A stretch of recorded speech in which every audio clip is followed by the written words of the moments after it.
badly, and the farmers too.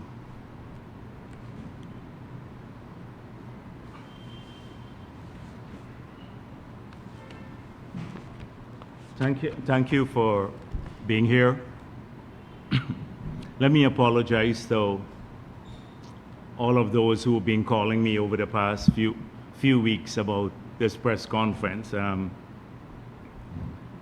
As I said before, I had intended to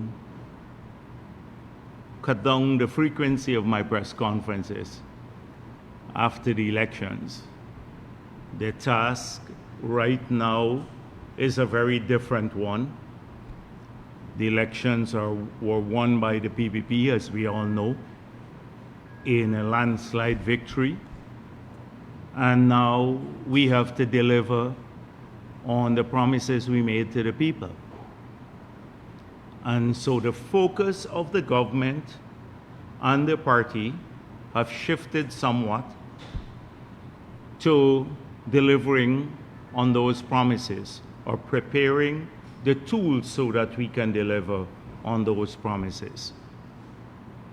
And so right across the government, there is a great deal of work being done to ensure that budgets are oriented towards solving and delivering on solving problems that our people encounter and delivering on the promises.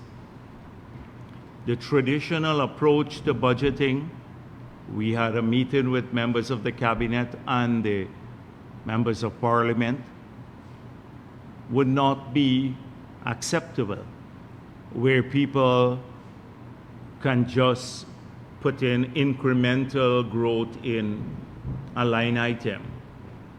They have to justify their expenditure through programs, and the objective of each program in every ministry and every region in this country and at the NDC levels would be how they're responding to a particular need of the people.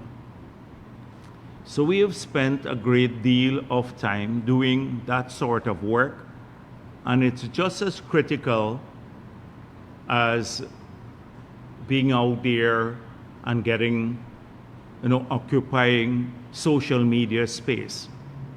Some people who don't have anything to do, like the opposition, they don't have anything to do, so all day long they live on Facebook or Instagram or TikTok, and they either magnify issues that are of little significance to people and their well-being, or they diminish the accomplishments of the government. And a healthy dose of that opposition has been portraying themselves as victims, the Mohammeds, to avoid the accountability for their criminal behavior in the past, which spanned many years, but more recently, based on the extradition requests from the United States of America, covered the period between 2017 and 2024. So I just wanted to start by saying that President Ali right now, pursuant to that agenda, has gone to the Conference of Parties, that's COP in Brazil. And at that conference, he will represent Guyana, which he has done admirably at many fora, and we expect no less there. Given the depth of his knowledge on these matters and the eloquence in the portrayal of national positions. He did an interview before he left, speaking of the complex positions that we have on biodiversity or climate change and the preservation of forests. And our positions are, the global positions are complex because there are many players, and he pointed out about the global dynamics currently, which would be one that may not be that enthusiastic to pursue climate objectives. And how we are navigating the global imperatives, but at the same time giving national leadership to some very weighty issues. And the national issues have been translated into models. We had one, the low carbon development strategy, which has inspired many countries around the world. It has been wildly successful. We have raised a lot of money because of that model, the forward thinking in that model, that has helped many of our people. I just saw a couple of days ago that the Prime Minister opened a solar farm in the Essequibo Coast. And there'd be several others being opened shortly in Linden and in Berbice that will bring renewable energy to the people. And those funds, or the funding of those projects, came from the initial LCDS, an agreement we had with Norway since I was president. That was like in 2009, a long time ago. And the funding, now we're implementing it. So it's making a big difference several years later to our people. And now the $750 million that we have earned has been transformative to the lives of many Amerindian communities, as well as creating a resilience along the coast to flooding and other climate-related adversities. So we are leading again. And President Ali has now taken the mantle of focusing on biodiversity too. And we had a conference here, an international conference, and we're working to try to see how we can monetize biodiversity instruments so those could contribute to the preservation of biodiversity globally, but also to assisting people who live in communities where where biodiversity is at risk. So I expect at COP the President to continue to give leadership on these matters. Here, before he left, the President also pointed out that we are going to be doing a number of things. So very soon, he will make a number of announcements that will impact on the lives of many people and consistent with our manifesto promises.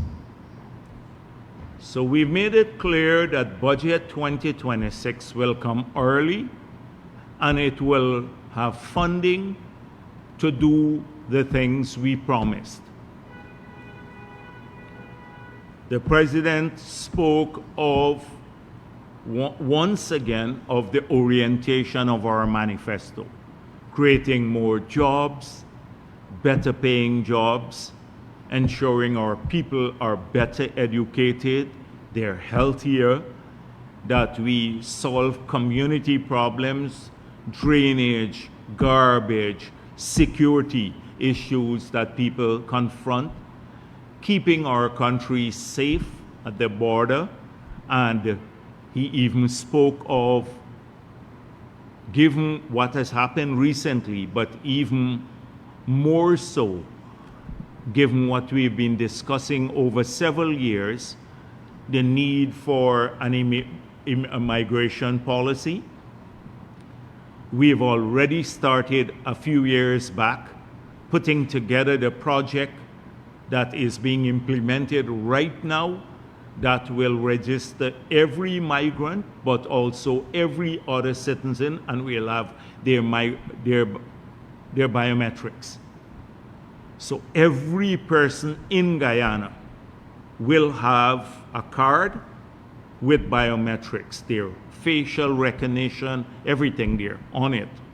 If you don't have that card, hard to survive in this country.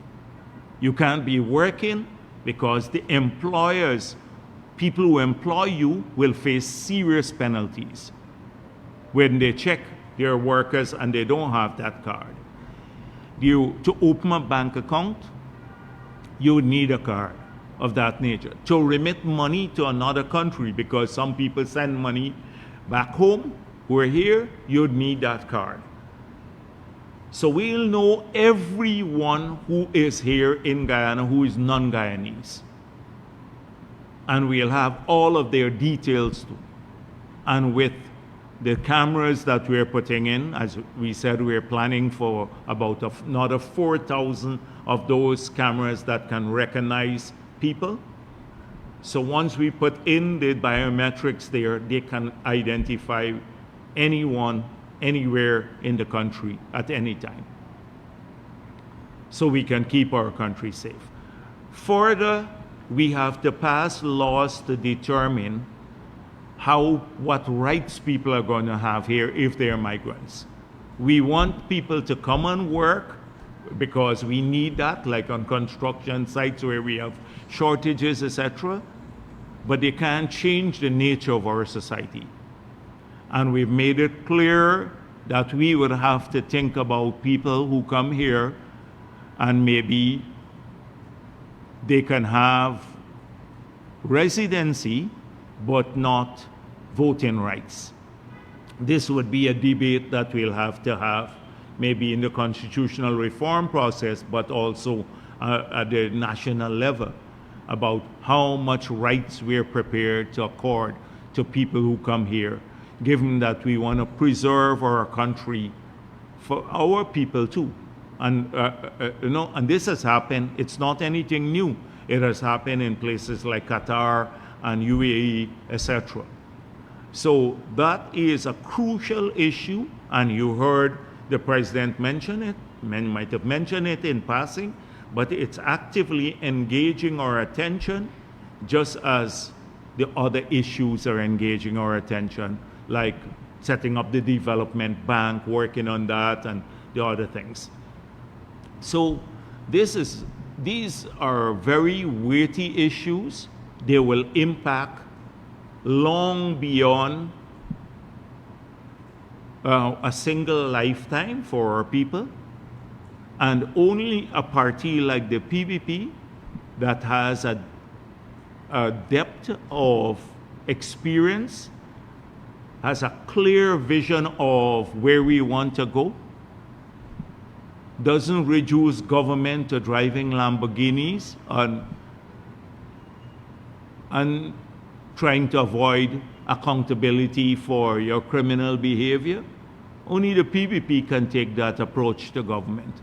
So all the shrill noise you hear and the psychosis and the craziness that comes from the other side, like every minute of the day, the world revolves around them. Guyana all their supporters and everyone must prevent the Mohammeds from facing accountability for their crime. When they were doing the crime and living well, they were not so friendly with all of these people that they want now to support them because they're now at a stage where they have to pay for the crimes.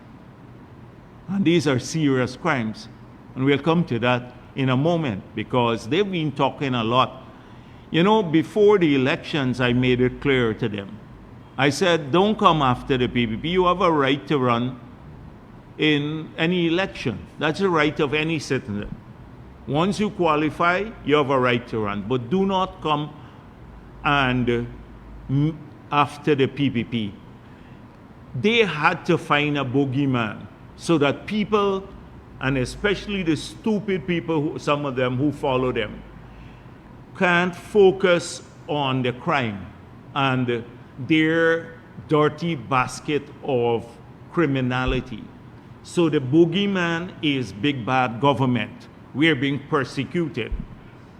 So when people hear that, they become the victim. It's called misdirection. Everything it's about what the PPP wants, that the PPP is pursuing them. So when you do that, you can't pay attention. You can't sit for a moment, relax. And I would urge some of the people who follow them, well, you can't help with those. But some of them just sit back and think for a moment about the crime. That is what they do every day. Well, it's not going to work any longer. I warned them, don't come after us. Throughout the campaign, they did. And then after the elections are over, we said we're moving on to other things, but they keep coming back to these issues now, printing themselves as victims. But we'll be able to see whether they're victims or a criminal enterprise. Victims of political persecution or a criminal enterprise. We'll get to that in a moment. So, if you go into the mindset, my personal view is these people need psychiatric care. Both Mohammeds, the Hannah Mohammed and the Azruddin Mohammed, they need psychiatric care. They grew up privileged. They believe that everyone, when they say something, must believe them, that they have no accountability for anything, and they have an inflated sense of self. So before the elections, as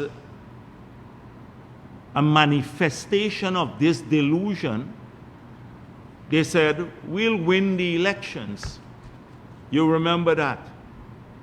They're going to win the elections. Their polls showed them, they polled 80,000 people, and 65% said they will vote for them.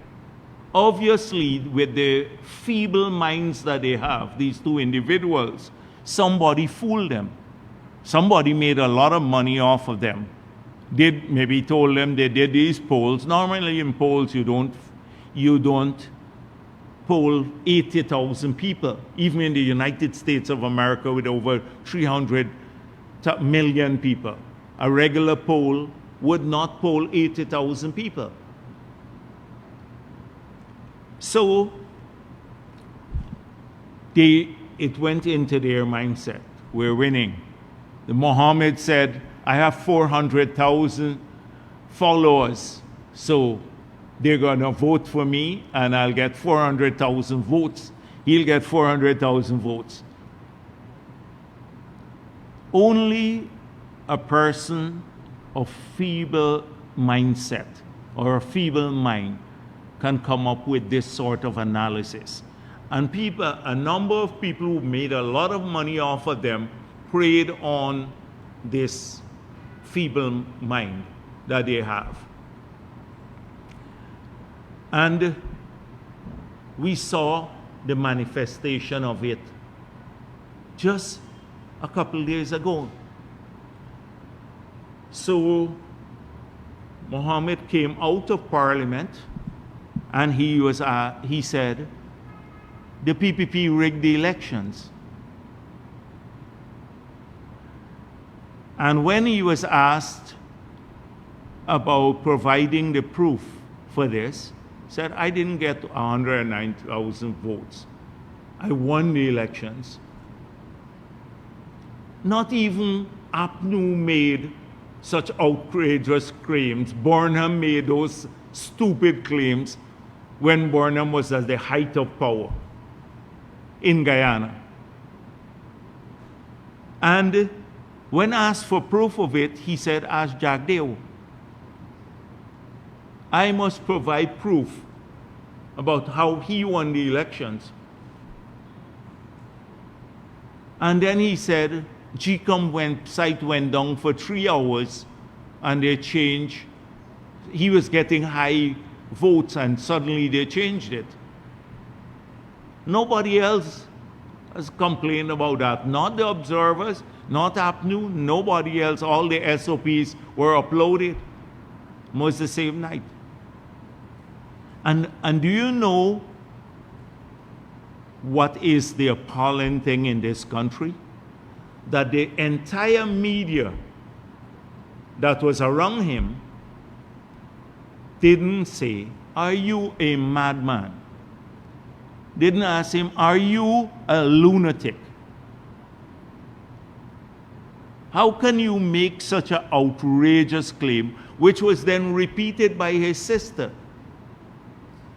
that the elections were rigged and they won the presidency? It's evidence of lunacy. Something got to be going wrong in your head, unhinged. And that is why I said before all of this, I said that the Mohammeds entered politics. They were told for one reason. They were told, they knew they were under investigation globally because it started since APNU, and their names were submitted to Guyana since APNU days, as Trotman confirmed. They knew when the sanction came in June of 2024 that ultimately indictment and extradition will come because these are serious charges. They were told by their lawyers, if you're in politics, the US may not extradite you or may not indict you, because the lawyers probably felt that if you're in, like in Colombia, members of parliament there have immunity. In Guyana's case, a member of parliament or even the leader of the opposition does not have immunity from prosecution locally or abroad. You saw when I was opposition leader, APNU came after me. I went to Sokou several times. I was basically arrested and taken to Sokou. So, the only position that offers you immunity is the presidency. And that's why he kept saying, people were calling me president before, since 2019, they were calling him president. And he realized that going into parliament now, that with all the pomp and ceremony, that it's not going to stave off. So his obsession is presidency. So he said he won the elections now. And he should be president, not Irfan Ali. This is a lunatic. And as I said before, he has a very mediocre mind. Mediocre mind. He, in all these 1 word or 5 word sentences that he crams before, I could see him mumbling there just before saying them. He thinks that was going to work and that will cut it. So how could anybody in Guyana, including his supporters and the dumb ones who all the time, defend that? And they will defend it. They won the elections. If your boss tells you this, you got to say, you got to be a madman to say that. Everybody else knows that. You got to be a madman, you and your sister telling us you won the elections and you were cheated. No evidence, but you can't provide evidence of it. I hope that his followers, all of them, let's see what defense they will come up, what evidence they will put up of them winning. At least APNU followers used to claim they had the SOPs. and Norton had it locked away or something like that. At least they claim. Let me see what their claim will be from their followers, all of those people who they pay, and some of the Venezuelan trolls on their page that are hiding the IP addresses. A large number of the 400,000 people are Venezuelans. Might be a lot of them may have been directed by the state agencies in Venezuela to support him on that page. They're hiding their IP addresses and they're commenting there. So the Venezuelan trolls or his paid trolls or even the ordinary people who support him, those who support him. Let me hear what you have to say about that now. Is this not lunacy? Isn't this a reflection of a feeble mind? This is delusion at its highest level. It requires psychiatric care. And if people like him, they should refer him to psychiatric care. That's the first thing. But what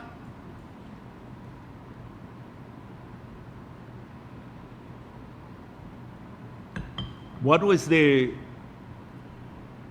thing in Parliament? Can you imagine when Norton or the others say that? The barrage of when they talk about winning elections. The same media will ask them 100 questions. You had a lot of media there, they accepted this. Oh, Jagdeo must provide the evidence for him. You know, that how the elections were rigged. And they talk about obsession, that I'm obsessed with them. But everything he went with his Lamborghini for me to see, he wants me to provide evidence of how he won the elections. They talk about obsession. They're obsessed. So that's one. That's the first thing. And this must, as the country must be asking itself, and a lot of those stupid people who follow him, what's going on here? Because many of them are like him too. Many of them are like, I can't find words to soften the impact of what I have to say. Really stupid people. Now, I heard, he was a victim of some arrest. You know, when they arrested him and his father. Oh, it shouldn't have been done that way. They must have special treatment. Everyone else can be arrested in a particular way when police come for you. But they must be arrested in a different manner because they've stolen so much money and they're so wealthy now that the law and public officers must treat them differently. That is what they're effectively saying. Now, this guy has been accused of torture. In fact, it's proven that he tortured people. He's been accused of killing paper shorts, accused of smuggling gold, massive tax evasion, everything under the sun. But he can't be arrested by the police with a handcuff. Ashney Singh and Brassington went to the court. They were put in handcuffs and ankle bracelets and all of that with big chain. With chain, they had chain connecting the arm and the leg.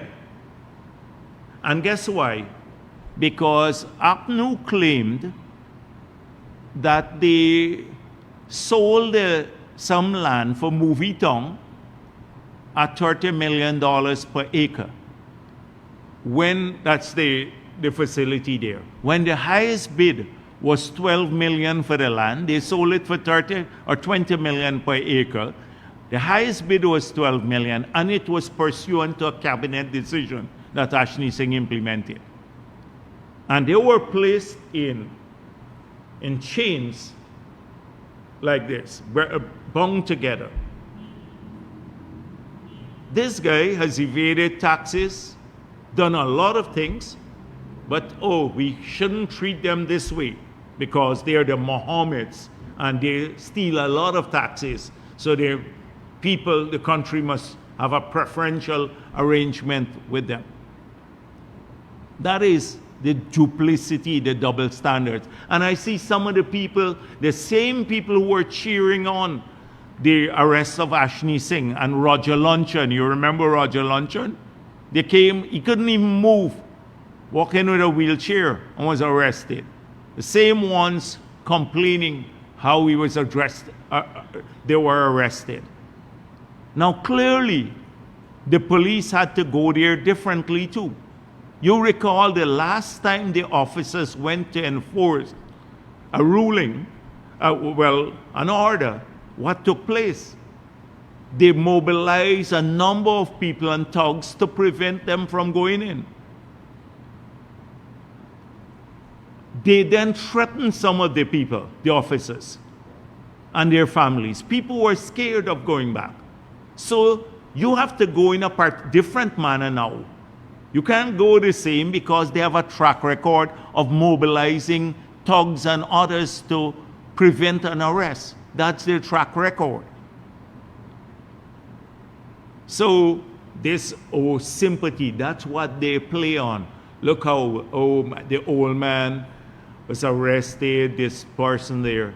By the way, this guy is a character out of some cartoon or something. He said, "It's my father, not me." He threw the old man under the bus. He said, "Oh, it's my father. He smuggled the gold, not me." And when someone asked him, then he should go to jail alone. He said, "I'm not answering your question. You're from pro-PPP media." As though you can't ask him, He picks the media houses like Starbuck News and others. He'll answer to them, but not the others. This is what he said. He said, "It's him, not me, the father." Which son does that to his father? And they blame us for it. He puts the old man in trouble. And then he threw him under the bus. So I see all this crocodile tears being shed about the manner of the arrest. We were arrested too. On the afternoon. And for what? Nothing practically.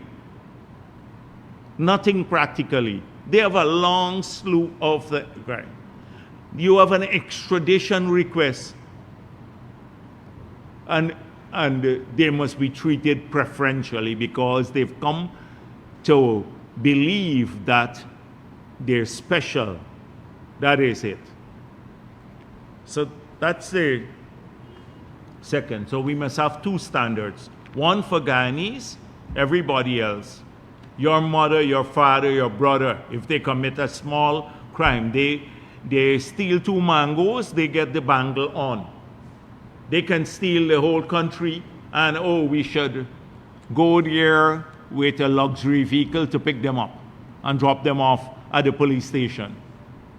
The courtesy of the government to put them there. So that's the first thing I wanted to deal with, those 2 issues, because I missed a month. So I have to address some of these issues that I saw on social media. The crocodile tear. Look how the PPP arrested this man. They shouldn't have done this. The next thing is Parliament.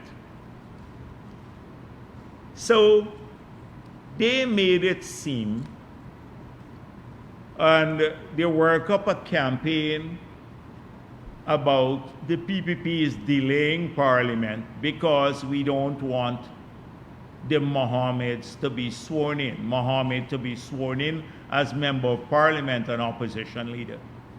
Because we want him extradited before. Now, we know once there's an extradition request, given what I said, being sworn in doesn't have any impact on the extradition request. You could be member of parliament or leader of the opposition, and still it would not have an impact on the extradition request. It does not offer you immunity. So they work up this thing again, or we are the victims of this delay, and government is delaying this. So I asked our people to look at 3 dates. The dissolution of parliament, the election date, and the convening of the new parliament with every term. And they went back over the years. Their people will not research it because they're too dumb to do that.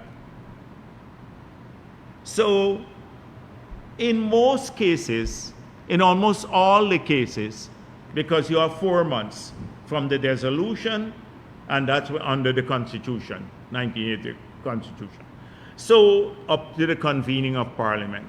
In most cases, not all cases, every government took the full 4 months nearly. So if elections were held early, like in one case it's held very early, you took 2 months to convene the parliament thereafter. Like in our case, the elections were held about 2 months after the dissolution of parliament, so we had another 2 months to convene parliament. If you held it like in 3 months after the dissolution, you had 1 month to convene parliament before it became unconstitutional. In most cases, every government, incoming government, I don't think APNU did that. They were so excited they went a month after, right? But remember, right, in 2015 they were excited. They're too stupid, right? They went immediately. You maximize your term. So if you have like 5 years, the 5-year term starts from the parliament is convened. So you take your time, you get a little honeymoon period, and you take as much before parliament is convened. It's done normally around the world. It's a stupid thing. Oh, it's about Azuri Mohammed. Nobody wants to, we are doing this deliberately. Look at the historical record when there was no Azruddin Mohammed. And you will see that governments tend to maximize their term in office. That's why long before this, on the first press conference I had, I said that elections will be held in 2031. Because if you start the 5-year term in November, you have constitutionally up to, I think, the end of January of 2031 to hold elections. So it had nothing to do with this clown. But again, the victim, we are a victim. All week long, whole day, that's all they're living on. Holding the parliament. We must work, we must help him. Convene early because we're so eager to have him, and the country is so eager to have him there. So that's it. It had nothing to do with Azruddin Mohammed. Secondly, he didn't go into parliament. He affected APNU. And you saw it in the parliament. But what happened the last time we left parliament? We left parliament when it was dissolved with a 1-seat majority and a fragmented and a unified opposition. A unified opposition and a 1-seat majority. We went into parliament with a 7-seat majority now after the elections, having won a landslide. 7 seats, we went back to parliament now the first day with 7 seats more than the other side. We only had 1 seat more, and an opposition that split into 3. Which party should be happy about it all? We're happy we went into parliament, and you saw that reflected in our faces. And we know, we made it clear we're going to work hard to grow that by 2031. And we know we're part of the executive. We have all these programs lined up to make sure our people have a better life by that time. So he is hoping that he wouldn't go away. He's hoping, his Primus said, they can extradite him, they will not extradite his money. Primus, that's one truthful thing. Primus said, oh, they will extradite him, but they will extradite his money. His party will grow here. What grow? What grow?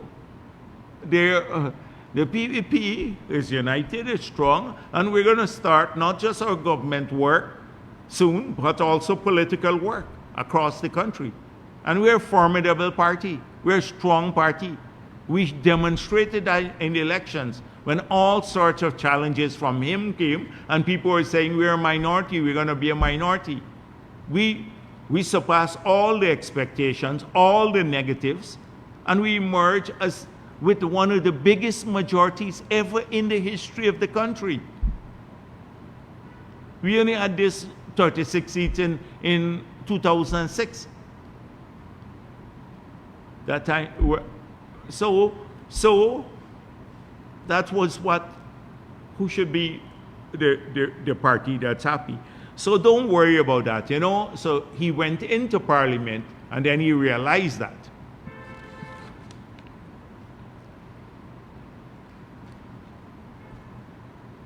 So I saw Starbuck News was gushing over him. They wrote an article. You write that, such an article that's like a lick-ass article. You should read it about him. This is a sickeningly flowery article that means nothing. So they said,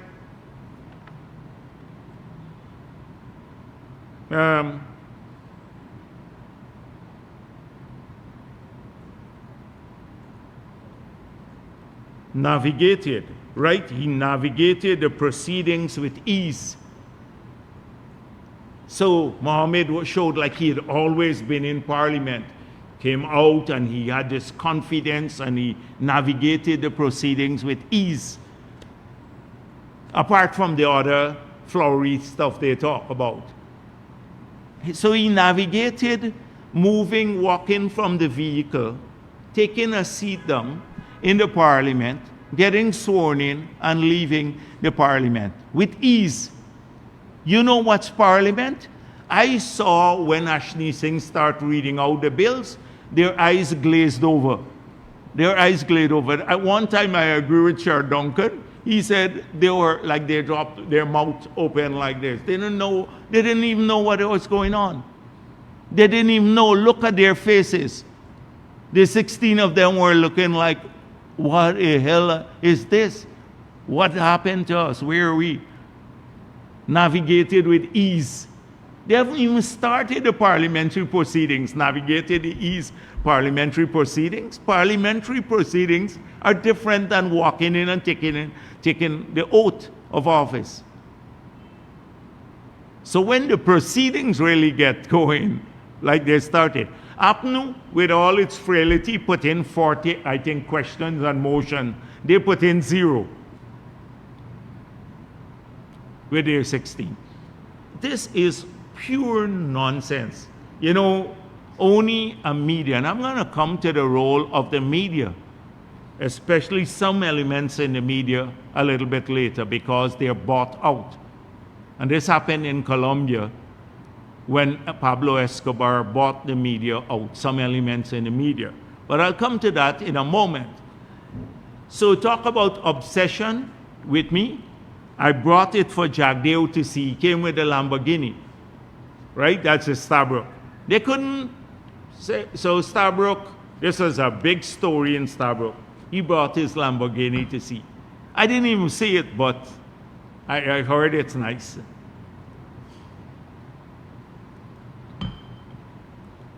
And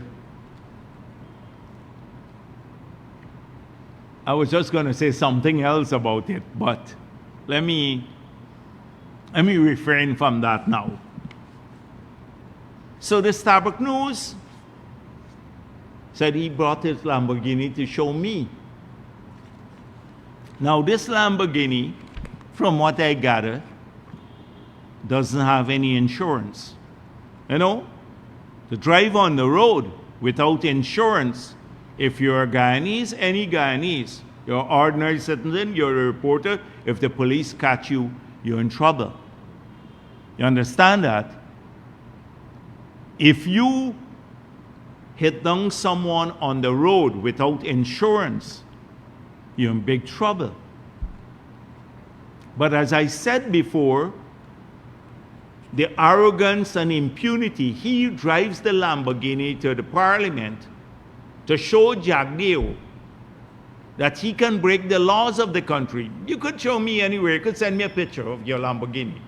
I don't give a damn about what your Lamborghini. But what he is effectively doing is say, the police, I was going to use a bad word, to the police and everyone else and the country. So, if I would hold Hickens, the Commissioner of Police, personally responsible if a child or anyone gets hit down on the road and get killed or maimed by that Lamborghini when it's on the road. Hickens should face criminal charges too, because he allows it. Nobody else could do that.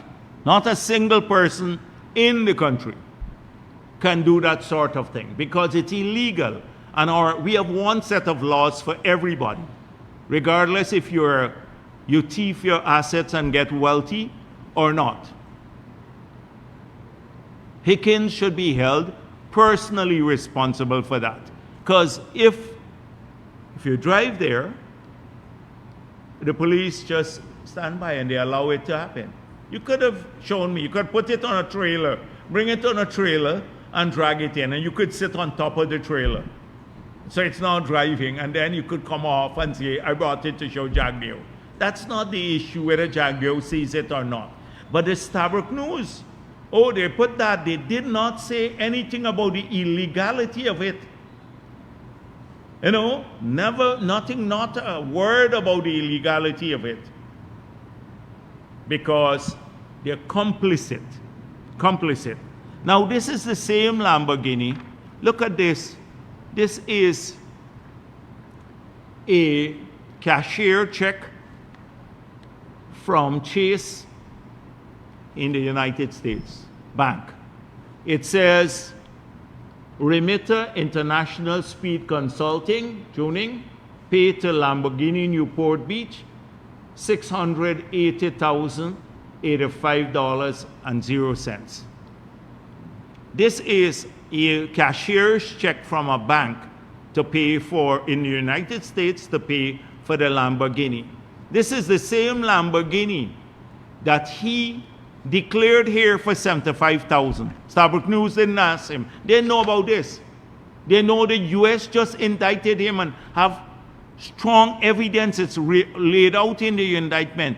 They gloat, he brought the Lamborghini for Jagdeo because it's about Jagdeo now, not about the illegality. This is it. If a person could flaunt something like that, he's showing the finger to the country. Not me, not to Jagdeo, to law and order. You'd say, I can steal, I can evade taxes, and I'll get away with it because I bought off some policemen, I bought off some people at GRA, I can buy off some people in the the court system, I can buy off some people everywhere. That is what he's doing. He's showing the finger to the country, not to me. I don't give a shit about his Lamborghini. But this is it, criminal behavior and flaunting it in people's face. Drove it there. If he had hit down somebody, your child, then you would say the same win people who were drink the Kool-Aid. If your child being hit, like he hit the child down on the road, then you would have had a different view. of the Lamborghini that he brought to show me. So it's just what I'm telling you before. They expect two sets of standards. Oh, we're victim, but the arrogance that they have means that they believe that they can do anything in Guyana and get off with it because they've compromised people.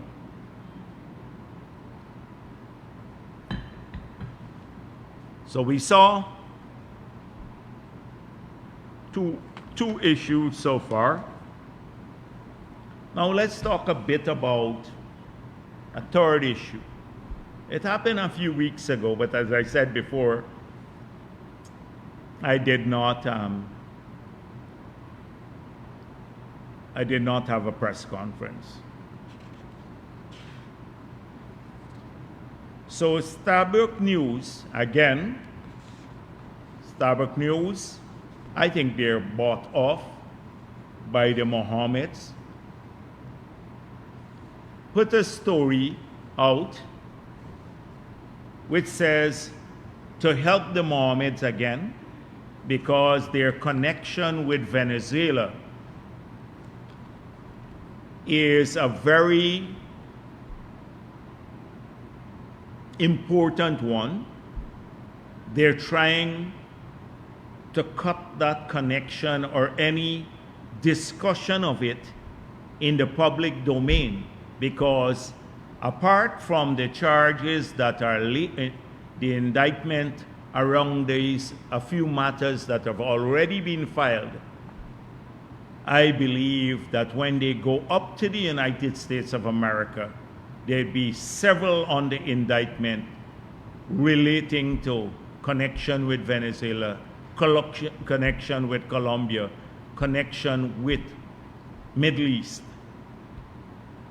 And the Jamaican lawyers point this out, or pointed this out too. So they need somebody to help them cut this connection. As I said before, they bought off many elements of the local media. So you'd recall when Minister Todd pointed out that he spoke with the ambassador, and the ambassador confirmed.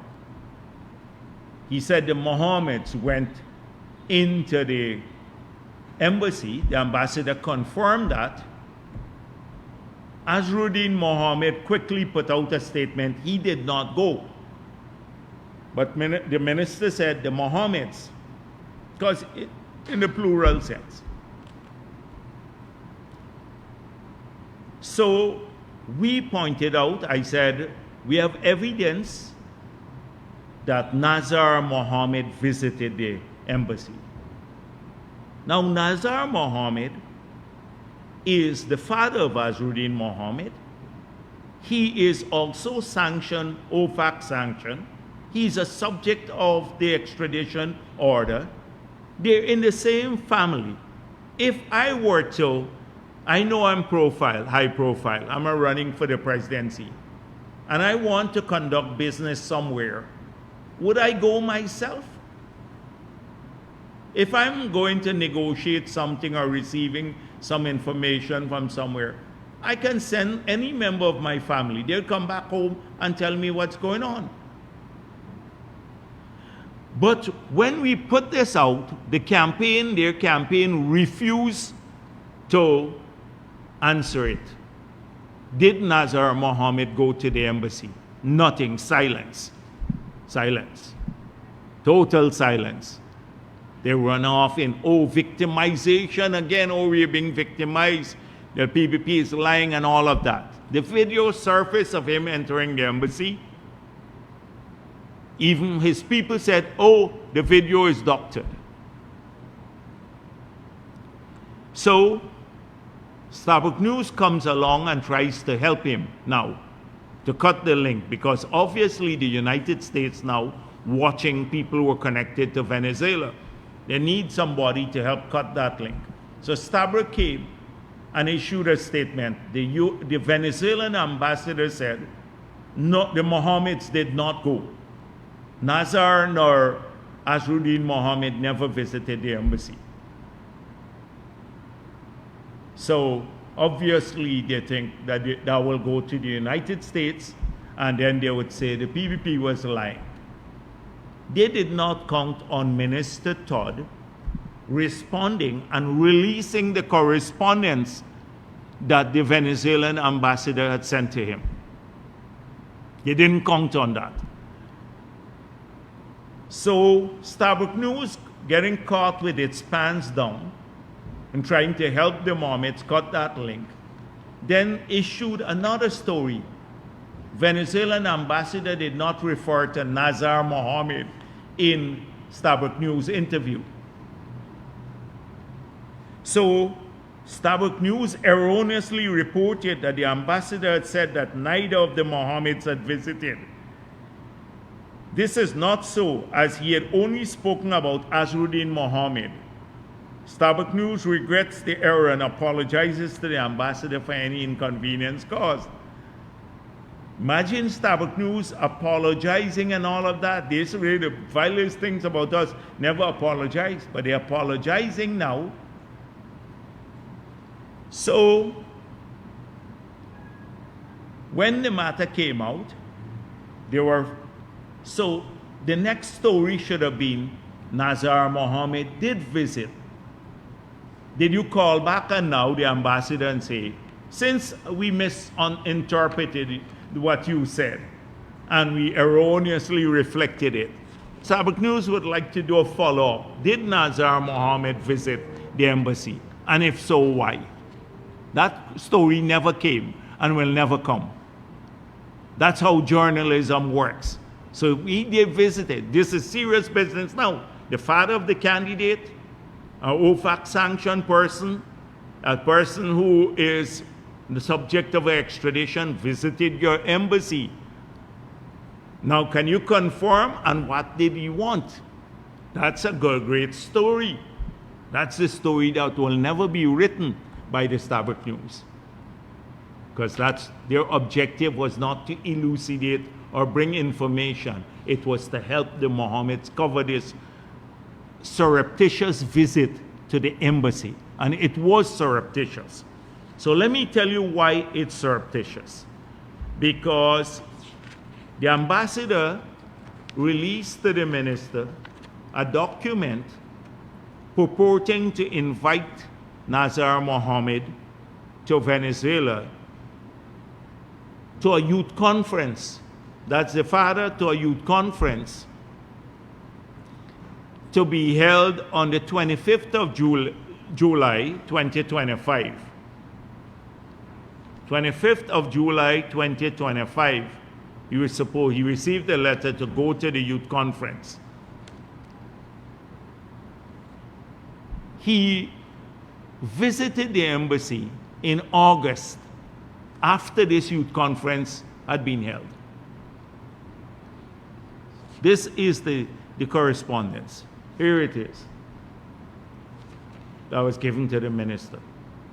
This was his invitation letter to go on the 25th of July for the conference, youth conference, and he went in there August. Couldn't have been for this youth conference. It had to be for something else.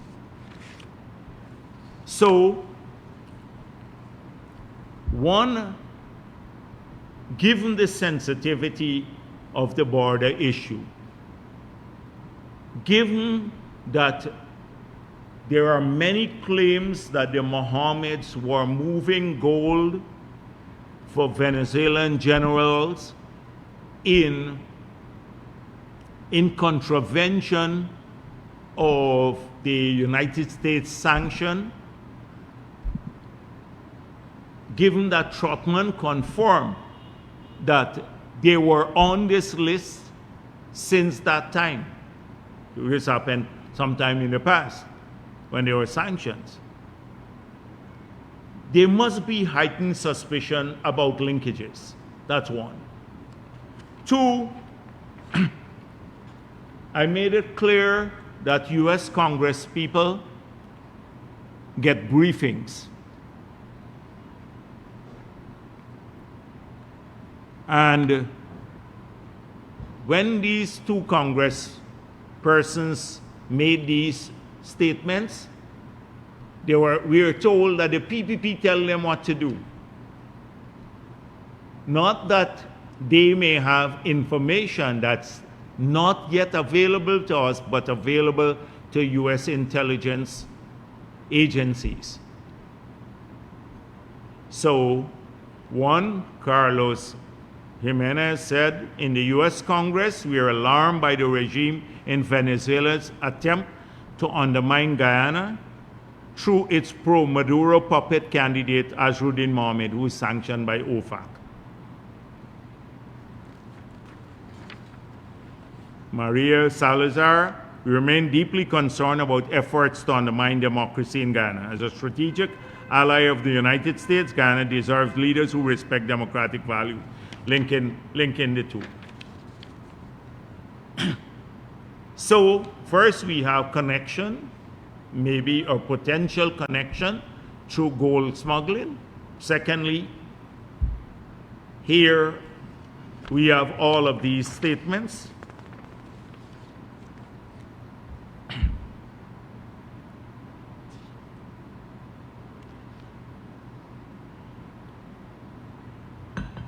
Third is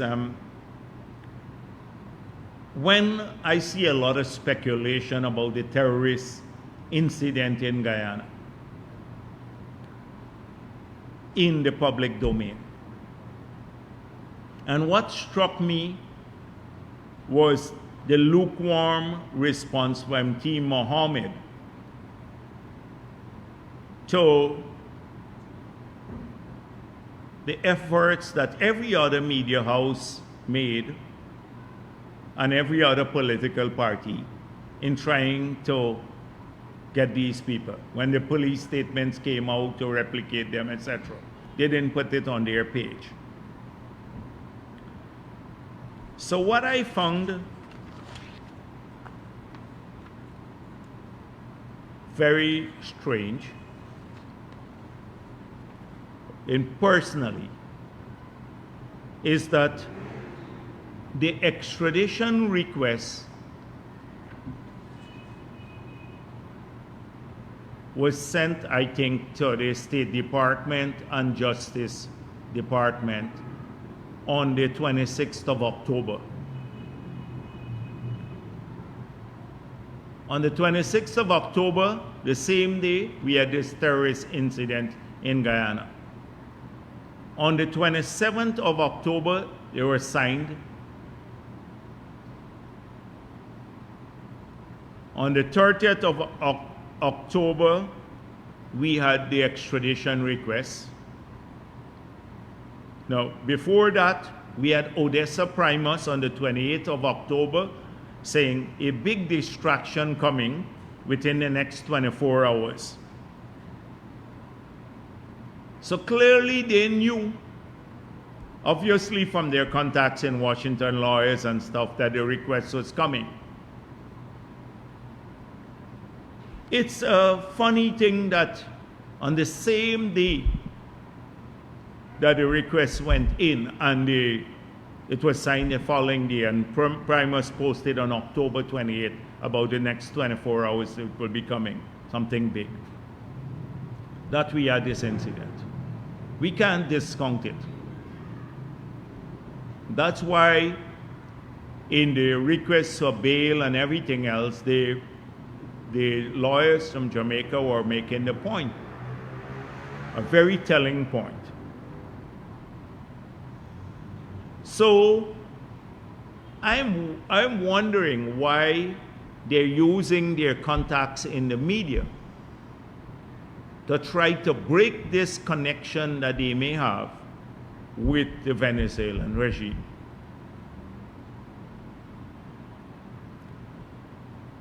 Now,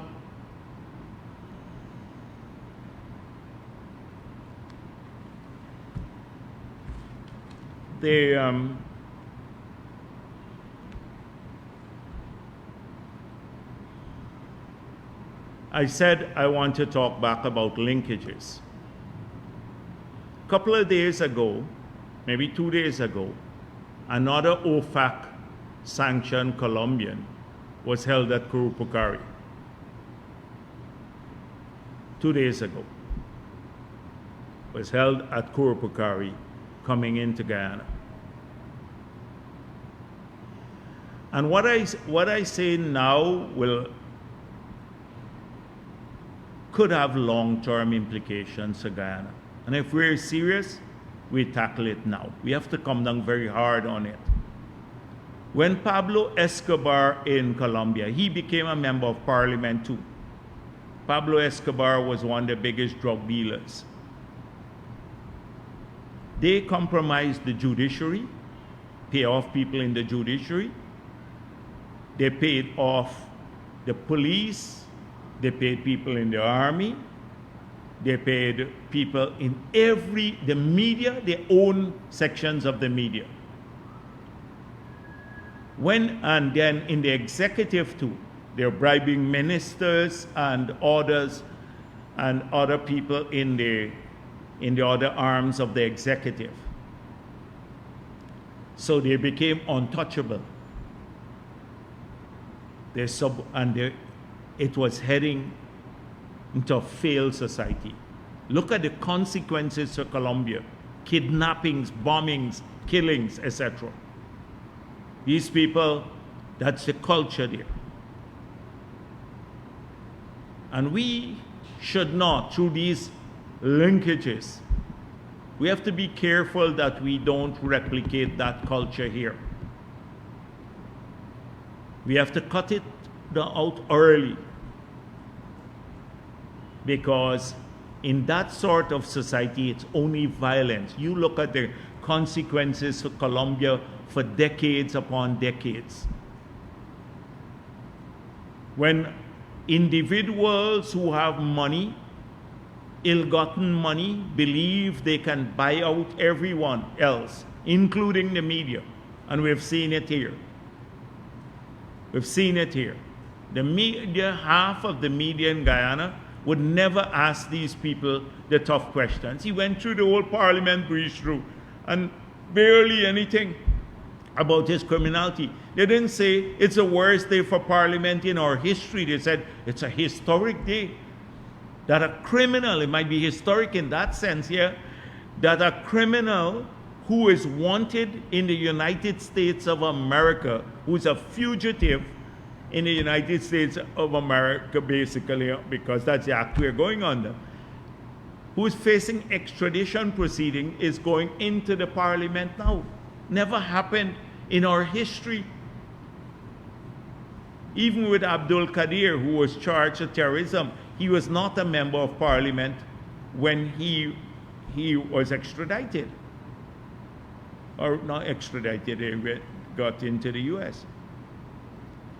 So, this is something we have to guard against.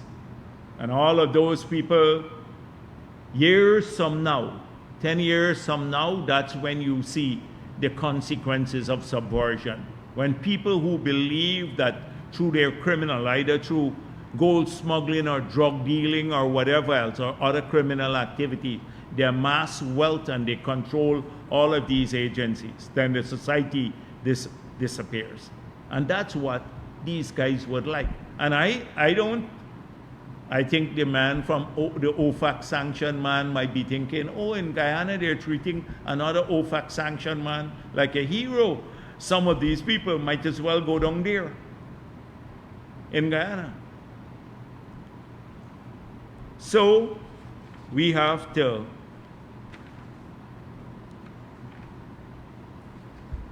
look at that. It's not just the media. Look at the cover-up from political operatives. So APNU is compromised.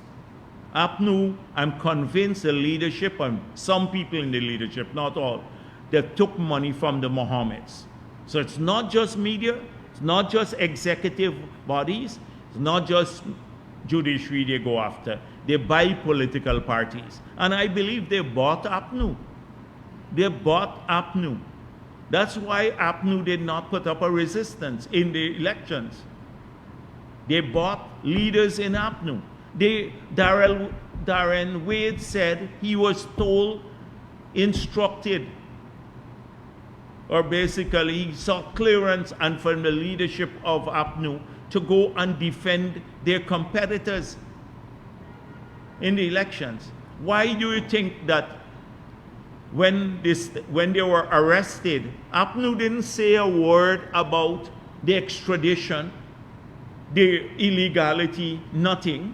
They talk about the manner of arrest, but they arrested Ashni Singh and Brassington and put them in chains. They were worried about the manner of arrest of the Mohammeds because Mohammed got money, so they paid it to APNU. Look at the lukewarm, nothing that comes from APNU now. They compromise the leadership. Trust me, just think about a PPP member was facing extradition proceedings. How APNU would be all hot under the collar, they'd be running about, they'd be orgasmic everywhere. They'd be that way. That's what they'd be doing. In this case, oh, you shouldn't be so harsh with the arrest. That's the only thing that came out from APNU. They're compromised. They are bought. They're bought.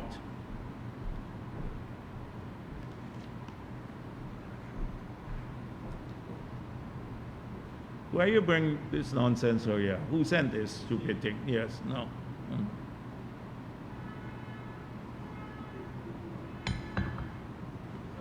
So I'll deal with that in a moment. Yes, so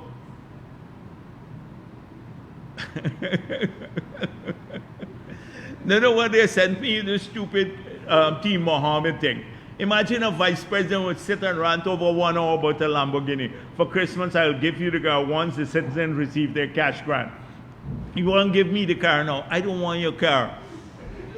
You won't give me the car, the Lamborghini. I don't want it. I want you to pay the taxes. I want you to go and face accountability for your crime. That's what I want. He wants to give me the car now. This clown, yes. So you watching? He's watching, yeah. Since you see who's obsessed with who? Now, I've dealt with people like, I dealt with Desmond Hoyt as president. I dealt with Desmond Hoyt. I dealt with Corbyn. I dealt with other Norton. Lots of leaders from the PNC, men or on the opposite side, but men of stature and intellect. It's like he's a new breed that I don't know really how to deal with because you can't appeal to him intellectually. You know, you can't have an intellectual debate with him. Oh, you bring car for Jagdeo to see. Now you want to give me the car. You want it? This car got too much trouble, bro. Keep your car there. Right? So I was talking about the thing is, look at the cover-up. So you know GHK Lal been cussing me non-stop every day. He knows who's corrupt in the PPP, all that stuff. Everybody. And so it came out that he was the head of the gold board for several years when the bulk of the gold was smuggled. The bulk of the gold was smuggled at 10,000 kilograms under his tenure as head of the gold board under APNU. So he's wetting himself with fear. He's all over the place now. Every day he's going on TV shows and stuff, talking, about it wasn't him, it was somebody else, he's clear and all of that. So he said he saw a list of 40 persons, their names and pictures of people who had been smuggling gold in 2017. And he gave that list to Truckman. So obviously he had a list of 40 as a head of the gold board, 40 persons, he confessed that, who were smuggling gold at that period. In that period, when he was head of the gold board, he claimed he gave the list to Trotman. Trotman said, I never saw any list from J.H.K. Lal. And J.H.K. Lal then said, the Mohammeds were not on the list. Trotman said, I had a list that had the Mohammeds on it. I had a different list. I didn't get it from J.H.K. Lal, but it had the Mohammeds. So clearly you see what we're talking about. You see what we're talking about. So the Mohammeds, this is not just about buying out media, etc. They bought a whole political party in APNU through a couple of leaders. They bought it. Imagine Norton, Sherrod Duncan said, Norton has him on a tight leash. He can't talk about them too much. Nigel Yu showed up at the court. He's not representing the team, but he's a friend of the court. That's how he showed up there. But we know differently because we saw them going to him and with Trotman. But he showed up, what is he doing there? He's a friend of the court. Oh, I'm not representing the Mohammeds because he's trying to retain his ex-son contract. So he can't openly represent them. So he shows up as a friend of the court, but really representing them. Now, Rosedale Ford is there. Rosedale Ford was the new PNC leader, was supposed to be the new PNC leader. You remember at one time? He showed up, their whole PNC apparatus. So, linkages, compromise, all of these things. That's what we are playing with here. When people can buy out a political party, then you're in big trouble. And I would urge the other APNU people, if you want back your party, you have to rebel against it. You have to rebel against it. Because this road is not going to lead you into a healthy future. So let's come to the extradition now. So the request came. So they like to say, oh, the PPP really bring in this request, and oh, the PPP is, everything is PPP. PPP investigating, now the PPP was investigating. The United States was investigating them from 2017. So now, even before we are in office, the indictments were brought before a grand jury of a large number of people in the United States of America. They believe that there's sufficient evidence to convict in the United States of America. That's a jury, and they decided to indict them. The request came from the United States. So you see here, this is the Attorney General. Someone signed for the Attorney General of the United States of America. And this request came from Marco Rubio himself, the U.S. Secretary of State. You see his signature there? Marco Rubio. It's not a junior man in Florida. Or it's the U.S. Secretary of State. That's it, his signature there. That's the seriousness. It's at the level, the federal level, by the U.S. Secretary of State the request came from. We are part of a treaty. We are part of an international community that believes that people must pay for their crimes. There are several transnational crimes involved here. in this matter? If you read the indictment itself, so I saw his lawyer saying,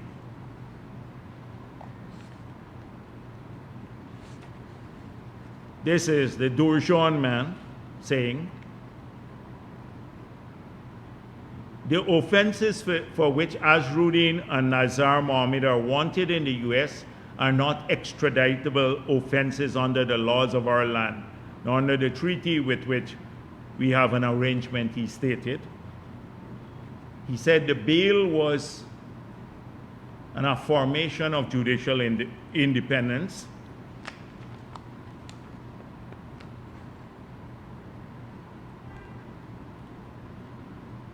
Then went on,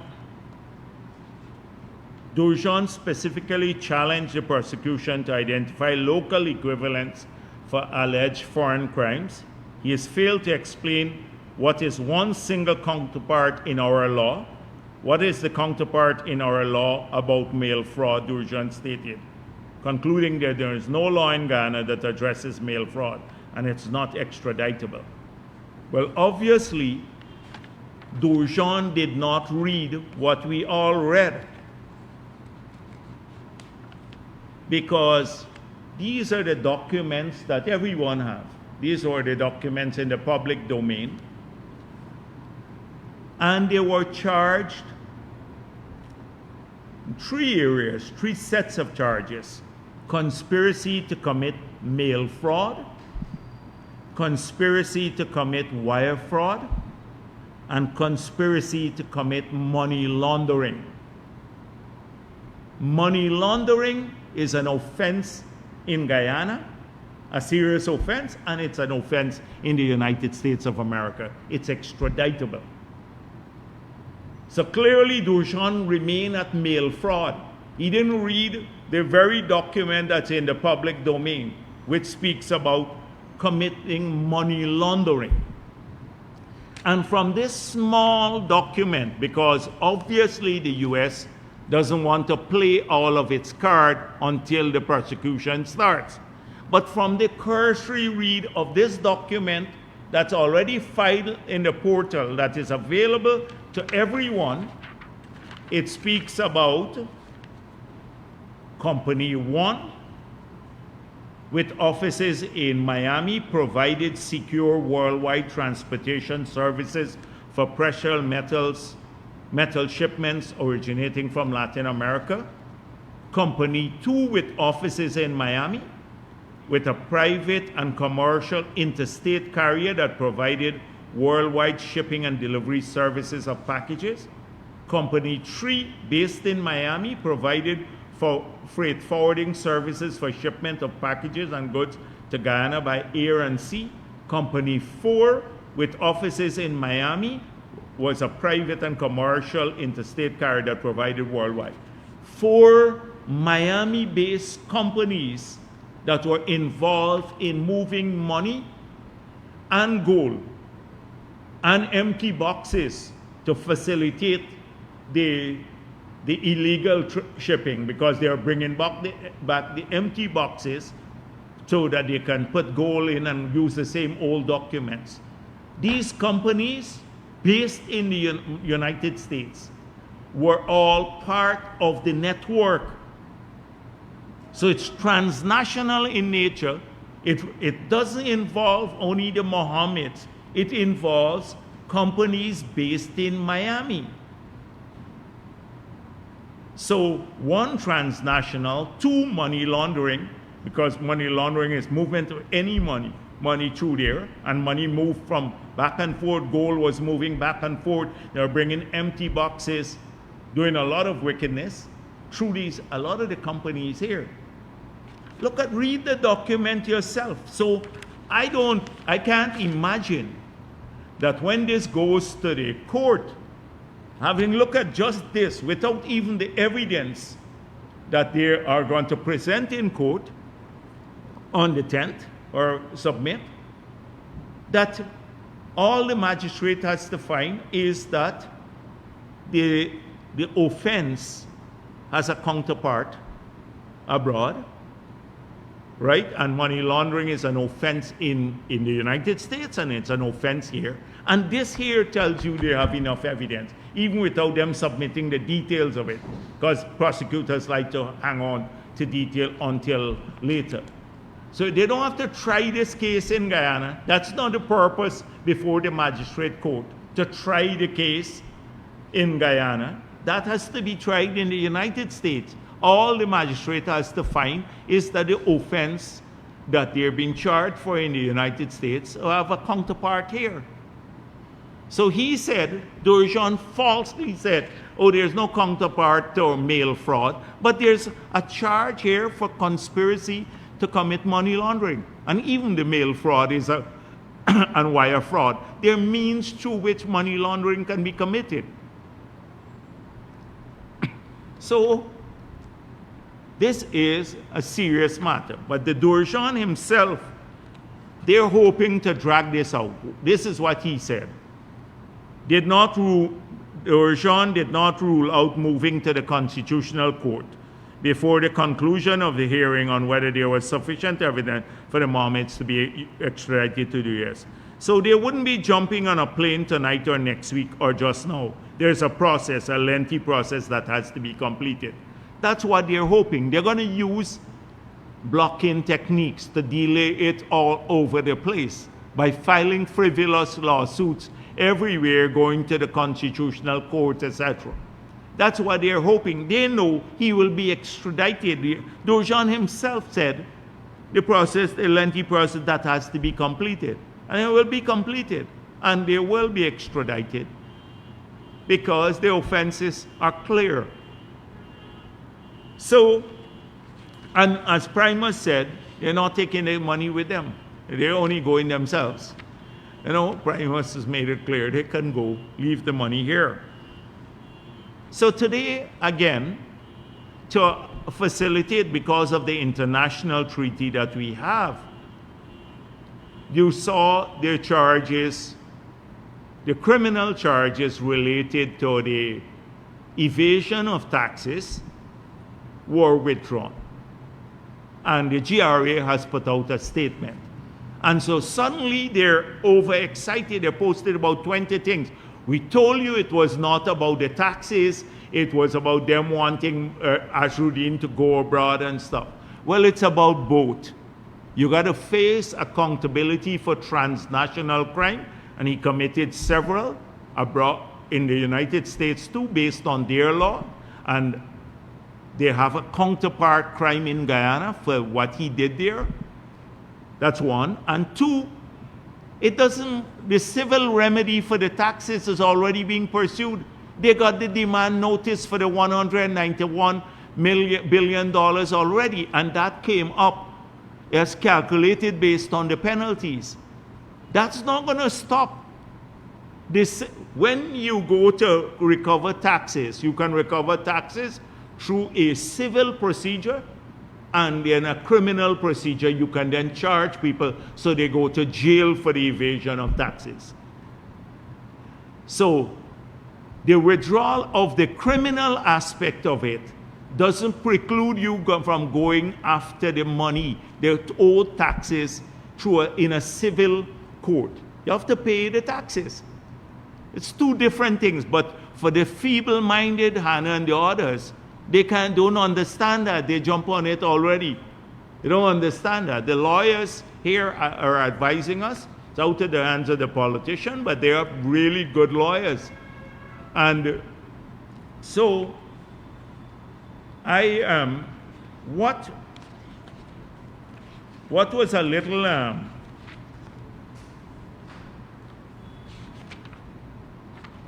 about this whole thing about bail. So this is a serious matter.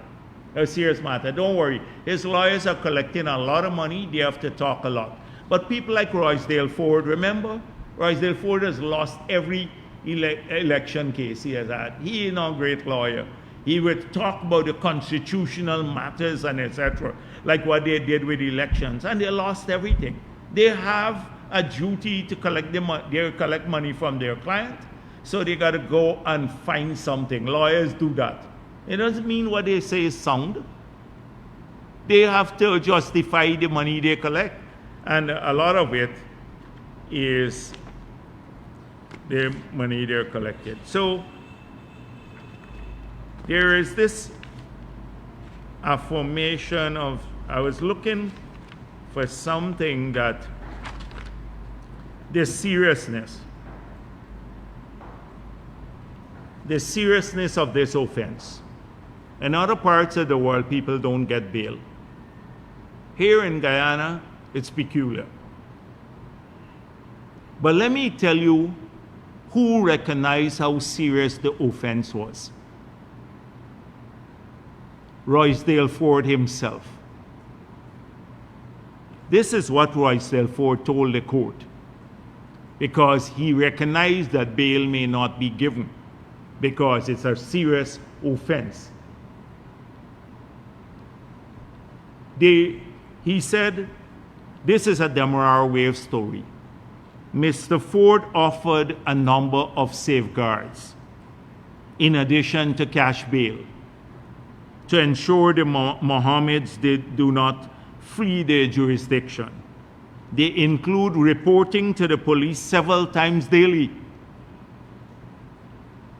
drone monitoring of their homes, bracelet monitoring, police accompanying them to hospital, and lodging of all of their property. So clearly, even they didn't expect bail, I think. They offered all of this. They gave the court everything. They said, we're going to, several times a day, the Mohammeds would report to the police, drone monitoring over their homes. They'd have this electronic bracelet. They can't come out of their homes and stuff like that. Their police can accompany them to the hospital. All their property they would lodge. So they must have been shocked themselves when bail was given. That is what we are confronting. This is to tell you how serious it is.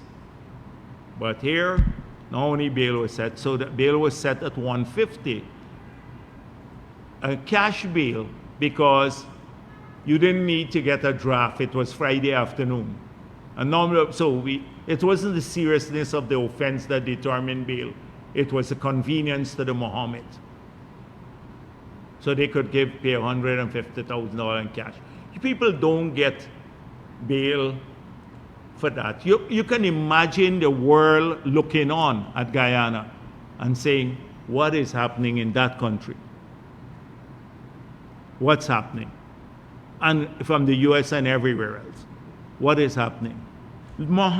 Roysdale Ford, based on the Demerara Wave story, knew the seriousness. That's why he offered all of these things to the court.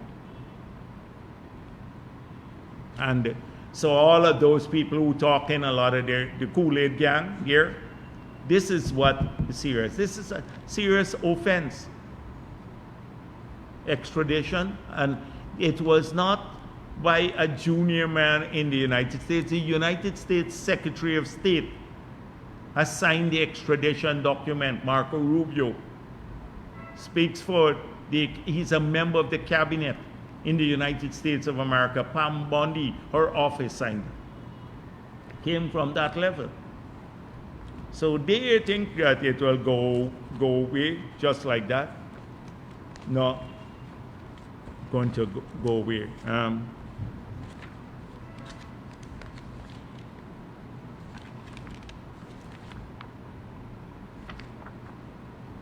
Let me come to some positive things now.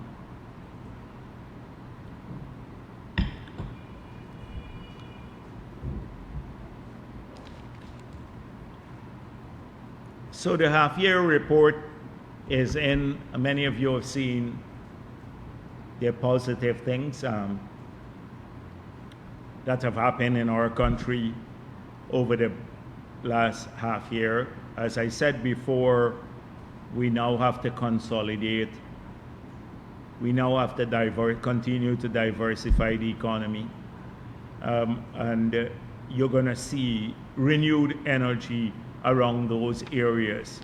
I just wanted, before I end, maybe I should not, I just leave questions rather than go on much longer. I've already been going on for quite a while. But since I missed the 3 weeks, there's a fourth week, and since they think I have an obsession with the Mohammeds, that's why they said Jagdeo was an obsession. They have an obsession with us. So I want Jagdeo to see, he wants to give me his car and everything. No, I don't need that. So we'll continue to do what's right. We'll continue to do what's right. We're not working for the Mohammeds. We don't care about all of the threats and everything else that they're making to try to subvert witnesses. If they come down like a ton of brick on their head. And we're watching the people who are going to not perform their duty because they're compromised. We're watching them carefully. That's all I have to say. Thank you.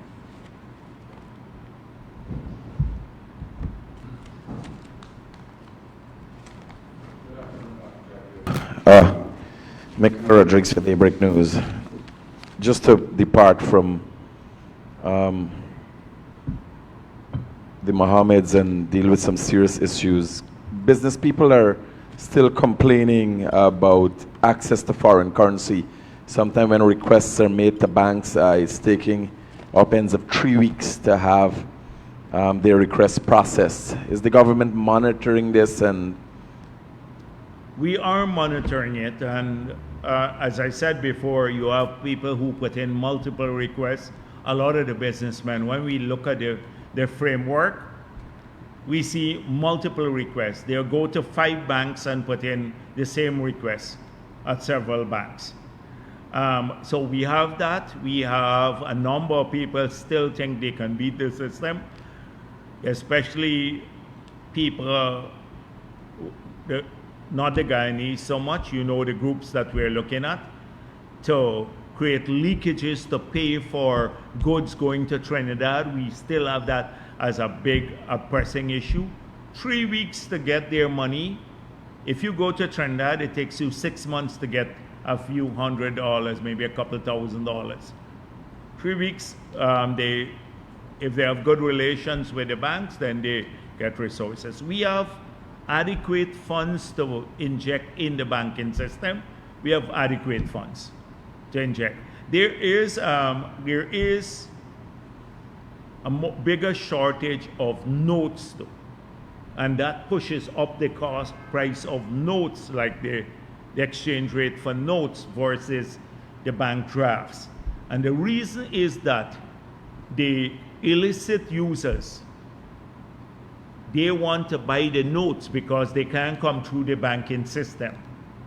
So some of these companies, like some Chinese companies and others, they go and buy the notes. They're prepared to pay more for the notes. So it's creating a shortage of the notes more because they can't come through the formal banking system. So we've been seeing that. And there are people who come here and they come in to take cash to places like Panama and all of that. We're watching it carefully, where they're taking out large quantities of cash. They declare it, but they take it out to Panama. They should be using the banking system if it's legitimate, not to take bundles of cash out, because it puts more strain on the availability of the physical currency, because that's harder to get than the bank drafts.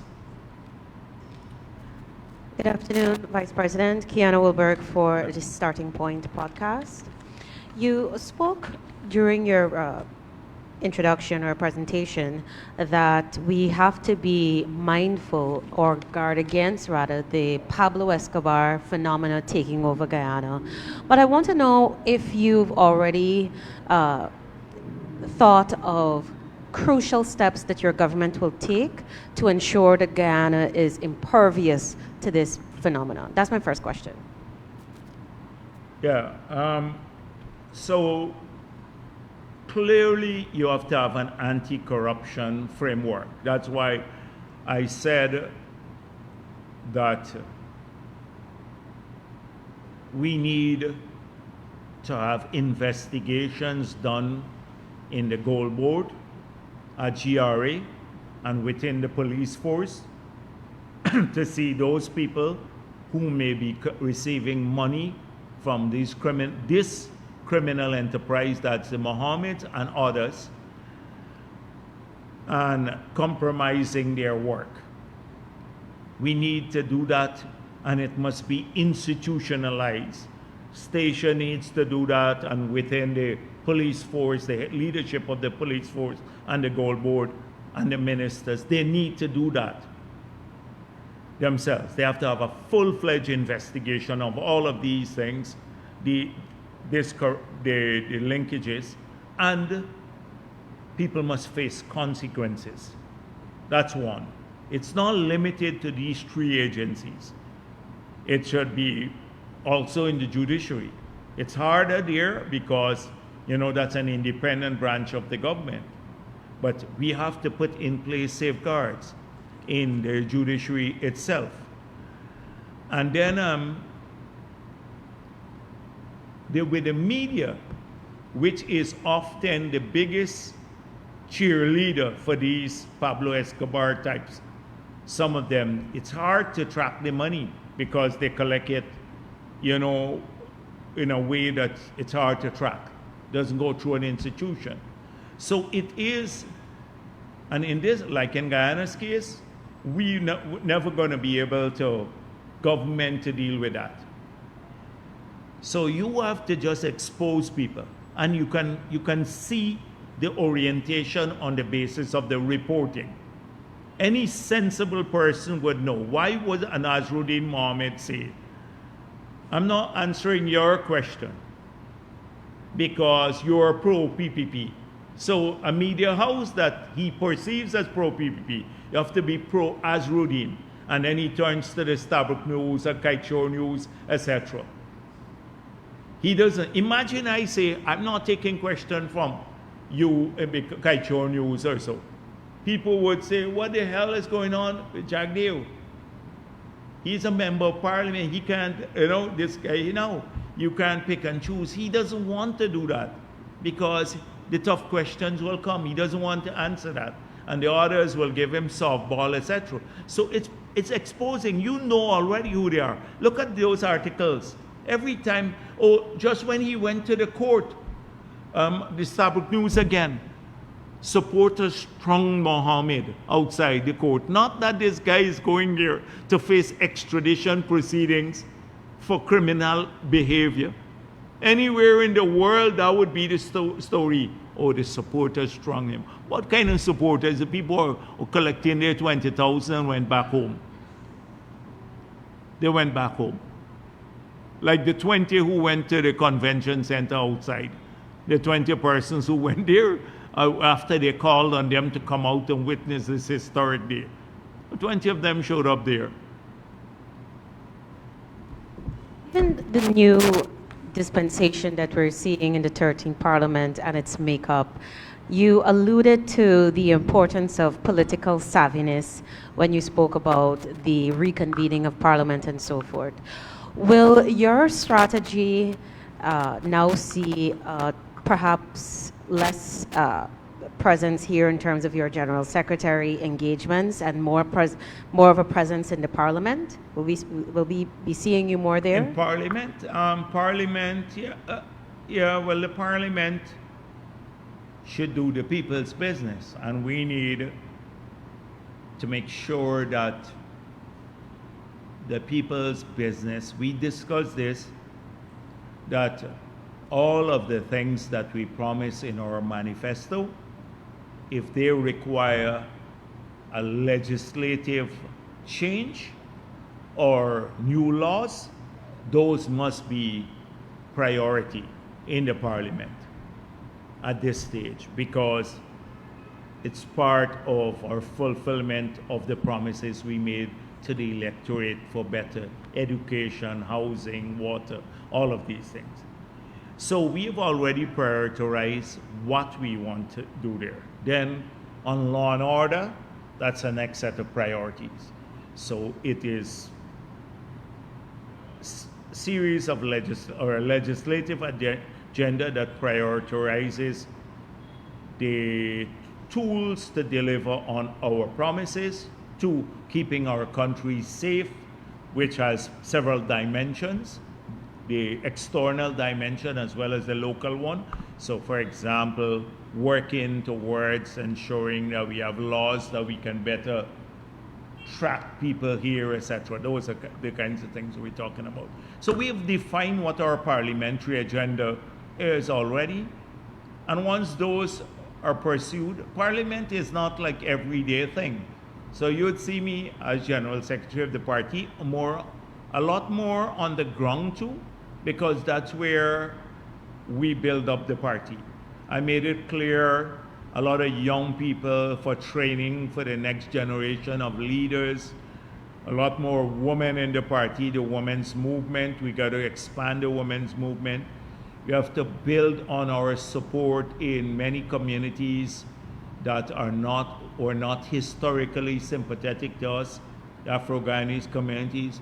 In the Amerindian communities, we have to respond to a lot of young people because a lot of them have asked for different sorts of things than just the road. They don't want a road. Many of them want more training opportunities. So being sensitive to that. In the Indo-Guyanese communities, they want to make sure that they also are, that we don't neglect those communities. That's a strong part of our base. So we're going to be a lot on the ground. So they got pipe dreams about 2031. They got a lot of pipe dreams about 2031. Let me tell you, they don't understand. A lot of the people, the first time impact is different. The novelty thing wears off. People would see their performance in Parliament. The novelty wears off. And people will go for stable, secure government that progressively takes care of our people. Jobs, security, education, health, etc. That's what we are offering as PPP. Thank you. Finally from me, Vice President, you alluded to the agenda that the government will be rolling out in Parliament. And I was wondering if you can give us some insight on the legislative agenda for the oil and gas industry. I know there's been a lot of focus on developing gas. Yes. So what can you if tell us that about requires legislative changes, then fine. But there are some regulations that we now need to put in place for the main act that we passed. And also on the environmental side, the one on pollution. Those are the 2 acts that we need to complete the regulations for. If we need further legislative changes to facilitate the growth of the gas sector, that will be done. To monetize and democratize the opportunities that we spoke of, like fertilizer and the cooking gas, and promoting Guyanese ownership. Should we need legislative changes, then that will be done too, to structure the companies in a manner that would allow us to get Guyanese ownership of those companies. We may move forward there too with legislative changes. Local content, definitely. I saw the president of ExxonMobil Guyana here saying that might not be, and you may not need to move the percentages up or change the law. Well, we believe it has to be changed. I disagree with him on that. We are going to be having that conference, and that will require either through the regulations, or if the core act has to be changed, we'll change it. So it will be agenda driven. A lot of what we need to do will be, they would have a legislative arm. Jarabai. First question, the media report, your reaction to the increase in money supply, increase in the non-oil economy and so on, specifically. And a question on biodiversity instruments, which you mentioned in your opening statement. After Apple would have purchased our credits and so on, have other companies also expressed an interest, or airlines? Because at one point we were trying to get airlines to purchase the credits. Yeah, so yes, there have been some small sales that we are pursuing, but high priced, because we don't want to compromise on the price that we got through the Hess arrangement. in the voluntary market, as I said before, there is no compliance market outside of the Corsia market, and that market is very tiny. So where most of these emissions are traded would be on the voluntary markets. And that again is low volume and low price. We don't want to diminish the high quality of our carbon saving efforts by entering those markets at a low price, or else we would have sold everything already. So even the sales that are smaller that we are pursuing must maintain the same high level price that we got. So we're not rushing to do that. We still have 70% of our credits to sell. So we're not rushing to do any of that. When the good opportunities come along, we will then pursue them. But there must be really high valued opportunities. On money supply and stuff, money supply has to do a lot with, sometimes it's deliberate and it shrinks or it expands deliberately, and then sometimes it happens because of economic conditions. So often in times of, if the money supply grows beyond the real economy, it promotes inflation. If it shrinks too much based on the transactional need for money, it leads to economic shrinkages or lost opportunities. So often it's a balance, and a 6 months movement is not a good gauge or barometer to judge a macroeconomic policy. Macroeconomic policy is made up of several things. You look at the 4 macro accounts, you look at your balance of payment, you look at exchange rate policy, interest rate policy, and then you determine to some extent whether you want money supply to grow or not. You look at the fiscal deficit and how you'd finance it. So don't try to judge too much from a 6 months report of a movement in a particular variable. The non-oil economy grew in a healthy fashion. You saw that. In a healthy, which is pleasing, very pleasing. Okay, yeah, go ahead. Good afternoon. Dr. Jagdeo, we saw President Ali encouraging Guyanese to set up their bank accounts to access the cash grants. Mm-hmm. What would happen to those living in the hinterland? What mechanism will be placed? We're looking at it. Nobody will be denied their cash grant because they don't have a bank account. But it's good to do that. So we're obsessing over this issue. When you talk about obsession, it's not with Mohammed, it's how do we get all of our people connected to the financial system? Even people who live in guns, the most remote parts of our country, or say Barometer. So not just coastal areas. So this is where fintech, internet banking, mobile banking, is important, and that's what we are working on aggressively to see whether through the taxation system we can encourage people to provide that service. So you could be in Ghana and you have a phone, and because they have now the internet connection, you can check your account, you can have an account, you can have your money paid into your account right there and stuff like that. You can track it. We are trying to see if we can put in electronic. You can't have a bank in every area, but you may be able to have in some central areas like terminals where people can go and access cash.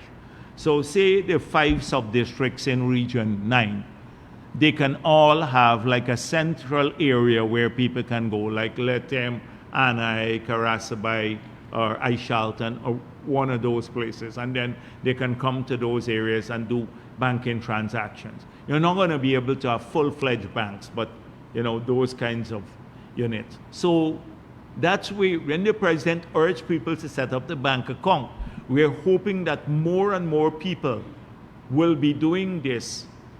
And then it's easier for us to put money. You don't have to go and join a line to get your money or something like that. It gets paid into your account. That's where we want to move the country to. But nobody would be excluded because they don't have a bank account. We're not going to do that, especially in the remote areas in the country. But we're like some of the places when we gave checks in Region 1, a lot of people couldn't even cash their checks too. We had to go back in several times. People became a little dissatisfied with us because we gave the checks, but they said we have the checks and we can't get our money. And then they blame us for it too. So we then had to work out all sorts of arrangements for that to happen. Okay, well, thank you. Thank you very much.